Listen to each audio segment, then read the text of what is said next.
अस्सलामु अलैकुम रहमतुल्लाहि बरकातुहू। दोस्तों, शौहर और बीवी जब आपस में मिलते हैं, हम बिस्तरी करते हैं, हम बिस्तरी करने के बाद जो सबसे पहला ख़याल आता है वो ये कि हमने हम बिस्तरी तो कर लिया, तो क्या हमारा कपड़ा जो हम पहने हुए हैं क्या ये कपड़ा नापाक हो गया या पाक है। जिस बिस्तर पे लेट करके हम बिस्तरी किए क्या वो बिस्तर नापाक है या पाक है। जिस तकिए पे हम लोग सोते हैं क्या वो तकिया हम बिस्तरी करने की वजह से नापाक हो गया। जो पूरे बिस्तर हैं क्या हम बिस्तरी करने की वजह से वो पूरा बिस्तर नापाक हो गया। इन बातों की हकीकत बहुत सारे लोग सोचते ही रहते हैं और किसी से शर्मिंदगी की वजह से पूछ नहीं पाते हैं। आपको मैं बता देता हूं दोस्तों, दीनी बातों को पूछने में कभी भी शर्मिंदगी महसूस ना करें। अगर औरतें नहीं पूछ पाती है तो शौहर जा कर के पूछे। शौहर को भी अगर शर्मिंदगी महसूस होता है तो कागज़ में लिख करके जो है भिजवा दे, उसके बाद जवाब का इंतज़ार करें। लेकिन किसी भी तरह से दीनी तालीम हासिल करने में शर्मिंदगी महसूस नहीं करनी चाहिए, क्योंकि दोस्तों ये सब बातें ऐसी बातें हैं जो हमारी ज़िंदगी से रिलेटेड है। अगर हमें पता नहीं होगा तो हम कैसे समझेंगे कि क्या चीज़ें हराम है और क्या चीज़ें हलाल है।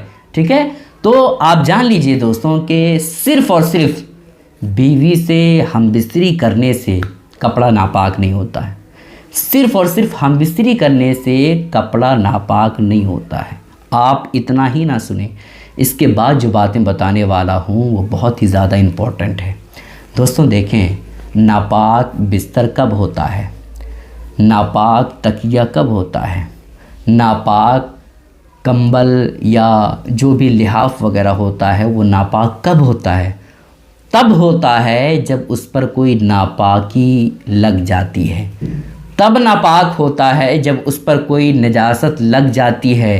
अगर शौहर बीवी से हम बिस्तरी करता है और किसी चीज़ पर भी नापाकी नहीं लगती है, यहाँ तक कि जिस कपड़े को शौहर और बीवी पहने हुए हैं अगर उस कपड़े पर भी कोई नापाकी कोई निजासत नहीं लगी है तो फिर ऐसी कैफियत में वो कपड़ा भी पाक है जिस कपड़े को पहन करके शौहर और बीवी हम बिस्तरी करते हैं। ठीक है, तो इस बात का आप ख्याल रखें।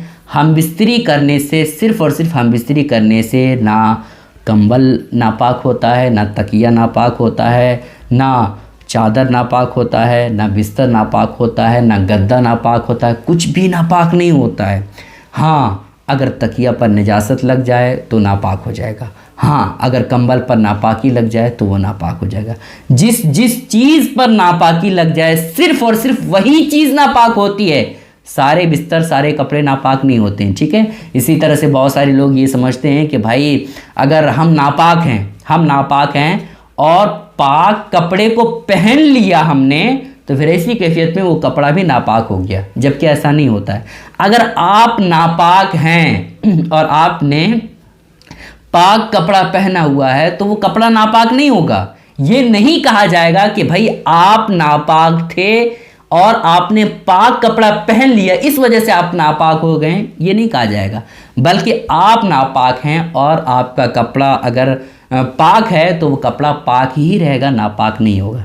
ठीक है, इसी तरह से अगर आदमी पाक है और नापाक कपड़े को पहन लिया तो वो आदमी नापाक नहीं होगा। ये नहीं कहा जाएगा कि भाई नापाक कपड़े को आपने पहन लिया इस वजह से आप भी नापाक हो गए। नहीं, आप पाक हैं तो आप पाक ही रहेंगे।